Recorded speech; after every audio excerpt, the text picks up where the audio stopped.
ايلا يا محمد، نسينا ايلا. نسينا يا بنت. ايلول اصحي بقى العبي كده مع بابا.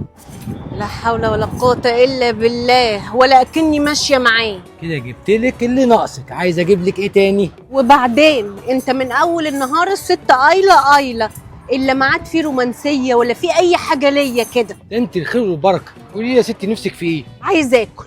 اعوذ بالله، ايه اللي جاب الرومانسيه للاكل يا لولو؟ ماشي يا ستي، واحنا ماشيين شفت الفخده الضاني اللي باقيه من خروف العيد، يلا نروح نعملها. ايوه انا الرومانسيه عندي يعني اكل، وبعدين انت هتعصرني كده هنزل دهنه من بتاعه لحمه العيد. يعني لازم يا لولو، ما نروح ناكل في البيت احسن. لو الست ايلا قالت لك ناكل بره هتاكل على طول. وبعدين انا تعبت من الطبيخ من اول يوم العيد. بقول لك ايه، فاكر لما كنا في السعوديه واحنا بنعمل عمره، لما رحنا اكلنا في تشيكن بلالم؟ اهو فتح هنا في الشارع اللي ورانا على طول، يلا ما نروح ناكل فيه. خلاص خلاص يلا يا ستي. يلا.